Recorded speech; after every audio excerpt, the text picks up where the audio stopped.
Hi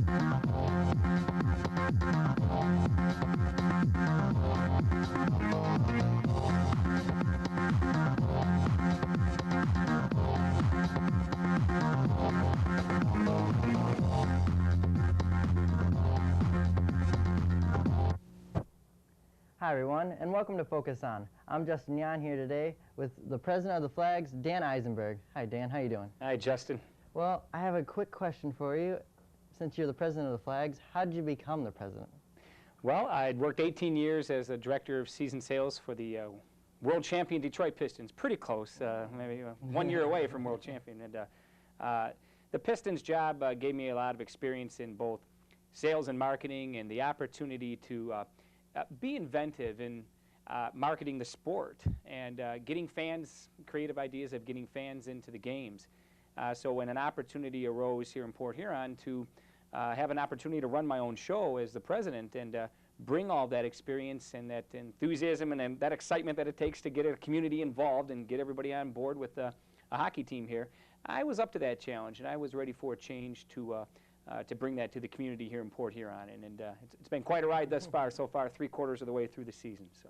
I noticed when I shook your hand, you got a big ring there. I take it you were with the Pistons when they won their championships in the 80s. Yeah, I sure was, Justin. This is the one from 1989 with Isaiah Thomas and Bill Laimbeer. I also have one from '90, and the ring they won, of course, in 2004. Oh, yeah. Except that one's a little bit too big and bulky, so I just keep that in the deposit box at Citizens First. Oh, well, that's good. Has things changed since you went from basketball to hockey? Yeah, things have really changed in my life. I mean, business-wise. Oh, I mean. Yeah. Whether it's on the big scale like the NBA or the smaller scale, the minor leagues, the United Hockey League, you still have to make the community aware and get companies involved. And to get companies involved, that brings a great deal of fun for everybody involved to say, you know what, tonight is the Intermission Act sponsored by Napa, your auto parts store here in Port Huron, and all the fine folks at Port Huron Hospital and whatnot. And everybody, that way there's a presence for all the companies to have an opportunity to grow and have their businesses seen in front of 2,500 screaming fans, but yet you get the fans themselves involved, and that's an important part of it too, with all of our catchy themes, such as the Back in Black night. Upcoming, we have the Valentine's Day jersey night, and all kinds of things like that, just to get the fans to say, you know what, there's something else going on there besides just the hockey game. And we got to make it fun for them. That'll make the families want to come back game after game and year after year, so that it just keeps providing a strong nucleus for their community to have something to be proud of, their own professional hockey team. Well, you just said something about the Valentine jersey night. What is that? Oh, we'll have some, with the Valentine's jersey auction night, that way the jerseys can be auctioned that night after the game, and our feeling is that gives an opportunity for some guy to maybe buy his sweetheart one of them jerseys and let her wear it. And, you see them ladies wearing the jerseys, some of them games from their husbands bought them a jersey or something. They're kind of cheering on, and it's kind of big on them and everything, but they love it. And it's a nice thing, win-win for everybody. Now, I read Times-Herald, because I'm in high school and I have to do read the newspaper for my class. I got to do it. That's the only reason why you read. And I noticed the Flags were in there for 3 days. Now, what was with that? Yeah, I didn't expect it to be 3 days of straight news, but when Rick Jakacki interviewed me, he said, "I understand you're holding a press conference in 3 days," and the story that he wanted to run was, "Hey, look, Dan, I want to get a feeling from you. What is it you're trying to present to the community?" And I wanted to be sure that a panic button didn't go off, but we were in some financial problem. Now, it wasn't what you would call, "Geez, is this thing going to sink just after 1 year?" That wasn't the message. I just simply wanted to be sure that we got it out to the public to remind them that with a first-year team, you're going to have expenses in the first year that you're not going to have later, and that is with any business. And I wanted to make the public aware that this is your team. This is a community-owned team, and you're going to have to get on board and step up and realize the responsibility that goes with that excitement of being a team owner. And I got my team owner pin right here. And with that kind of excitement, I needed to remind them to match that with your responsibility to be sure that you know that your responsibility is to be on board with the Flags. Now, I could have just kind of sent out letters, or I could have just relied on some of the business owners and the charter members. The charter members, you know, they are the guys that kicked in their $10,000 admission fee to be a charter member, and that's a lot. But we didn't want to keep coming to that well and all that. I felt the need that the public needs to be aware of what's going on and let them know about that. And consequently, 3 straight days of, wow, what is happening? Nobody saw the panic button. But what I was trying to get across for those 3 days of being front page news was urgency. I wanted them to know that this responsibility comes right now, because we can't keep waiting for a bigger deficit later where people say, hey, this is great. They're averaging 2,500 fans a game. Everything's going great. I can just kind of come to a game once in a while. No, you got to get on board now and want to sign up and say, if we're going to make this work, we are going to do this together, and we're all going to do it now. And consequently, the $170,000 deficit has already been whittled down to about 130, and it's only been, I think, 10 days. That's pretty good. So we've been successful thus far in getting that message out, and we've got some very nice responses so far. And I think we'll make it just fine now, going right into year 2. So. Well, speaking of money problems, I saw also in the paper that there was a fine. What was with that? You talking about the fine for the Coach Willett or the fine for me? Both of them. Why not? I mean, well, Coach Willett, I talked to him. He has said a few things in a negative manner about the United Hockey League, about basically Paul, you know, Coach Paul, I give this guy a lot of credit. I mean, he gets frustrated like any coach, but I got to be honest. Some of these calls have been questionable by some of these refs, and he kind of presented some of those things, and it wound up in the paper. And when the league read that, they said, you know what, this is the second offense on Paul. We're going to fine him $1,000. When it came to me, the fine that I got for the $500 fine, I kind of was like, well, I presented to the public, and it wound up in the paper, that we were kind of maybe given some totals of what the expenses for a first-year hockey team would be, and I felt that they were under the estimations. And I just simply shared that I felt that that number was under that. Now, what happened since then was, you know, I talked to the Commissioner Brosel, and I just simply asked him, you know what, I didn't see that as a negative of the league. I saw that as me just simply being honest. I was just being honest to the community that this is one of the other factors that we didn't anticipate of what the cost would be to run a first-year hockey team. And I think then when our chairman of the board, Charlie Barrett, called him too, I think Richard Brosel said, okay, I can see Dan Eisenberg. This is his first offense about it. I'll give him a warning. So he waived the $500. So all was happy. So it was all right. That's good. You don't need any more money problems. No, that's 5 community pins that I would then have to resell to get that $500 back, and we didn't have to do that. So it was good. That's good. Now also, you had a press conference, and was there anything that happened there that maybe the fans of the Flags don't know about? Anything interesting that they had to talk about? Sure. Well, one thing, Justin, the beauty of the press conference was the fans came and they asked interesting questions, and they were concerned about some things because of what has happened here in the past with some of the past hockey teams.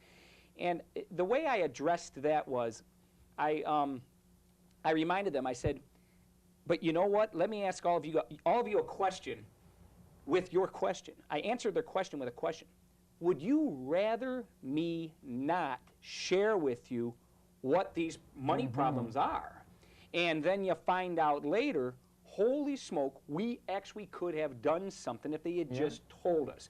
And that was what I think the Beacons and the Border Cats struggled with. They weren't into the relationship building process with the season ticket holders and the sponsors perhaps strong enough to where they felt the need to say, hey, we are going to be in trouble if you don't help. And I think that was the difference, was when I asked them that question, I think they understood was, my whole thing was, when I took this job as president, I'm a straight shooter and I'm not going to lie to them. And I wanted them to be a part of solving the problem, as opposed to coming later when it could have escalated into something, wow, we are going to be hurting for money here if we don't get this thing, kicked in very quickly, and then everybody's kind of grasping for a thread. So that was my whole thing, and I think that they said, you know what, he's right. And I had about 3 people come up to me afterward and said, you know what, at the beginning of this press conference, I was really ticked at you, and I was ticked because you're just having this press conference and you're bringing the bad news, and I thought we were doing great, and I'm buying my season tickets, and now you're saying it's a money problem. But afterwards, there were about 3 people that said, I understand what you're doing now. I understand what you're saying. I understand the responsibility that I have to get on board. And one of them said, and right now, I want to buy one of these packages that you put together to raise money for the flags, and I want to buy it right now, and I want to tell more people about it. And that was what was encouraging me. I knew I would take some bullets over it, and I'm probably going to still take some. But I did it because I believe in the purpose of what we were doing and what we were trying to accomplish. Now, you were talking about the Border Cats and the Beacons. Is there a reason why the name is changing lately? Yeah, the reason we went back to the flags is because the tradition that was here in Port Huron was that flags team starting in 1962, 63, right around that area.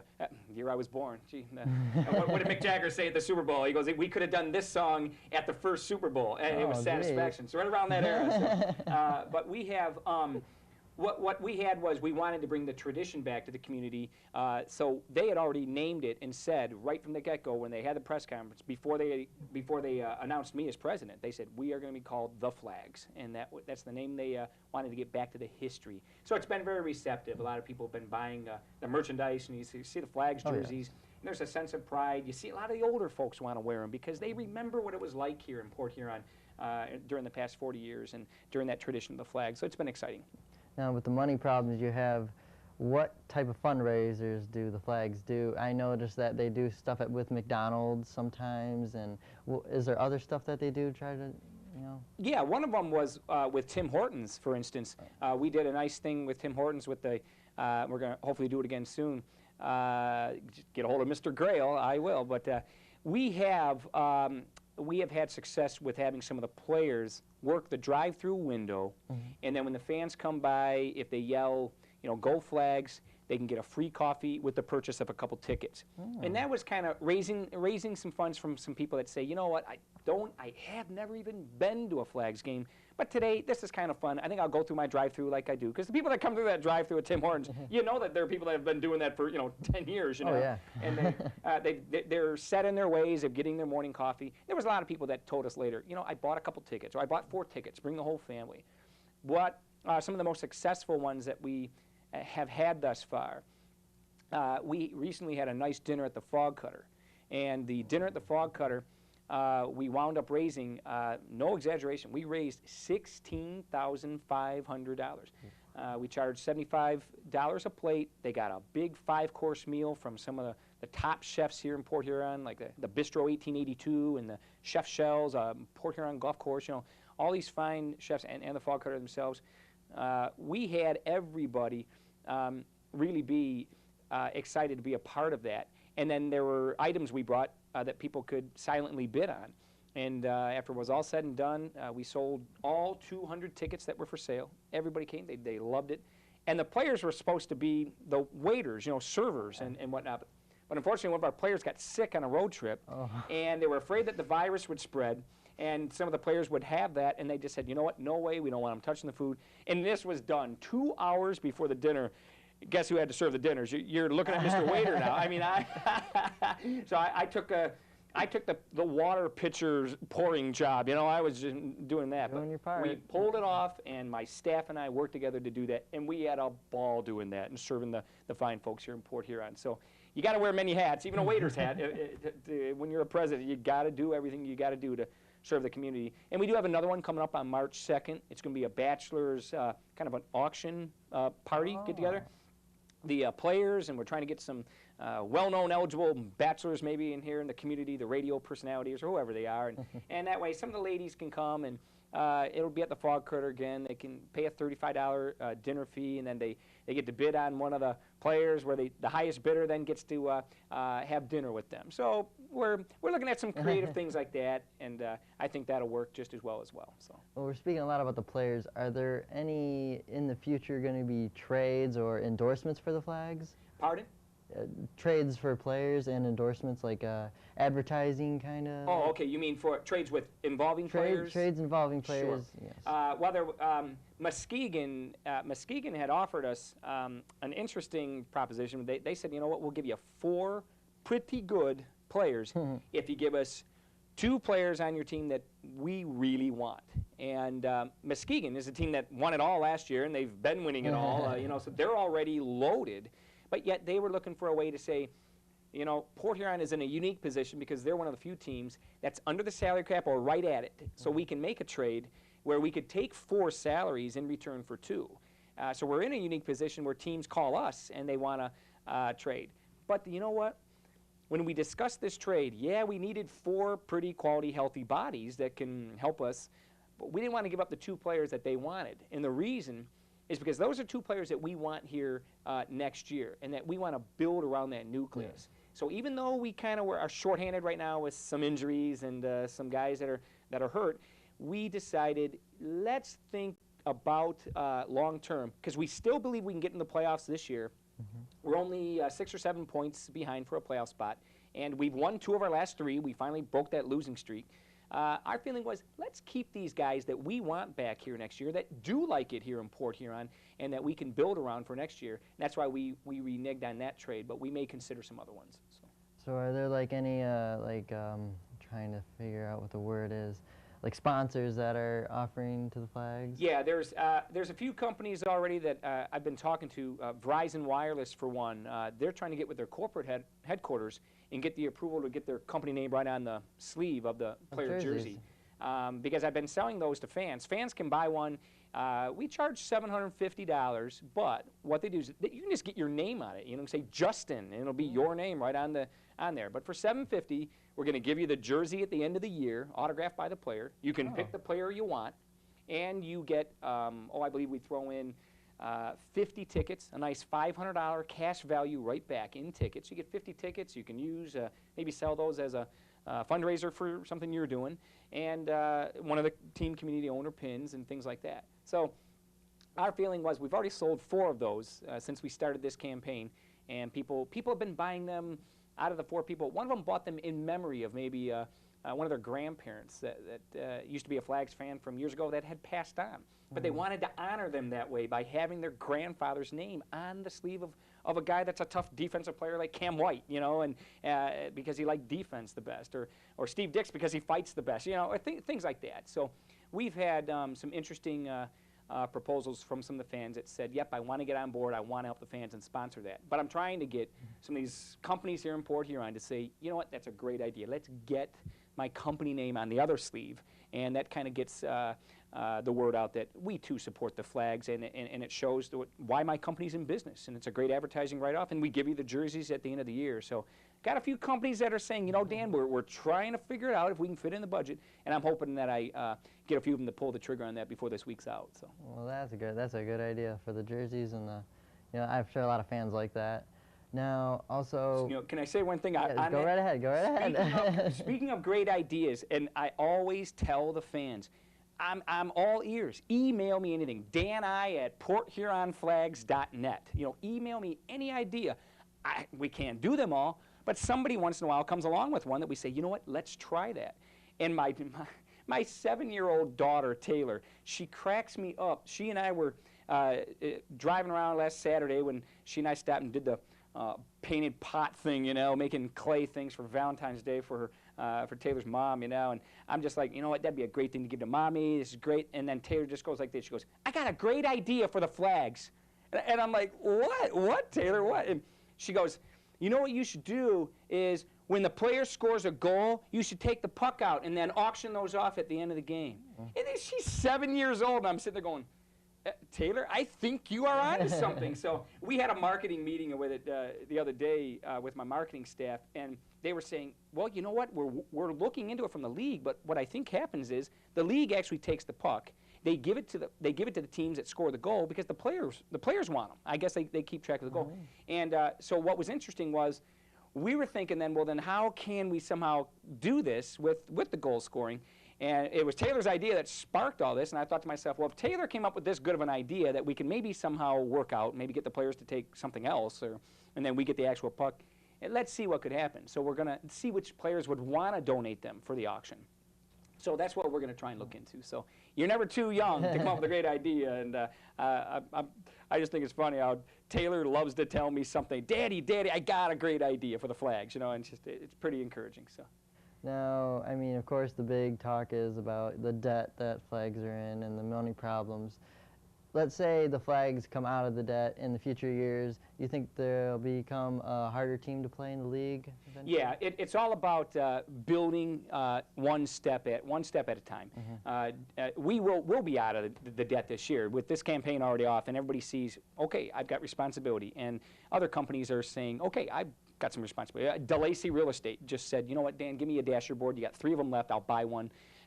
You know, and DeLacy Real Estate bought one. So we're chipping away, and we'll get there. So the debt and all that, I honestly believe it'll be done this year. We'll go into year 2 with then us getting everything started. We eliminate the $200,000 of startup costs that we had this year. We can continue to cut expenses. Maybe we get by with one less employee and all that, and make it work. But you're right.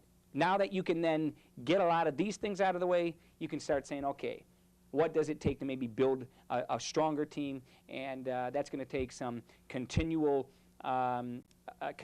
research and looking after the right players to go after, see what kind of can work best for our system, and see which players would say, I'd like to make Port Huron my home year-round. And that's a factor. And I think we've done a good job of that. When they come here, we try to just make sure we show them all the great assets here in Port Huron. You know, you got the lakes, you got the beauty of a fun downtown where there's something hip and happening, and it's growing. And I think that when they see that it's a place that is growing and it's fun and it feels like home, I think we can attract even more players that are just looking for a place to hang their hat and say, I'm tired of jockeying around from one team after another. Let's get things going here in Port Huron for a while. Well, I'm sure the fans can't wait to see the next game for the Flags and hope that they're on the front page again soon. Yeah, and hopefully on the front page by saying, we did it, you know, and we'll get there. We will. I think with some of these upcoming games, it's going to be exciting because we're playing some of the teams that are in the playoff hunt with us. Flint, they're always a big rival, and we got them this Friday night, and we'll take them out, and we'll take Flint out. That's a President guarantee, so we always win when I guarantee. But we got everybody on the same page right now. The coach is happy with the way we've been playing. We've won 2 of the last 3, and they're all saying, okay, we believe in ourselves. Let's start putting some wins together, and let's start playing tough, and I think we'll be just fine. Well, Dan, I'd like to thanks for you coming on the show today. Okay. Is there any more questions you'd like to add in that maybe I didn't cover? No, I think you covered everything. And I just want to thank you on behalf of the Port Huron Flags for having me, Justin. And I wish you all the luck in the world here at your school, and I hope you guys will come down to some hockey games. So. I sure will. Thanks for coming. All right. Good luck in the season, Dan. Thanks, and thank you Justin. for joining us with Focus On. Join us again.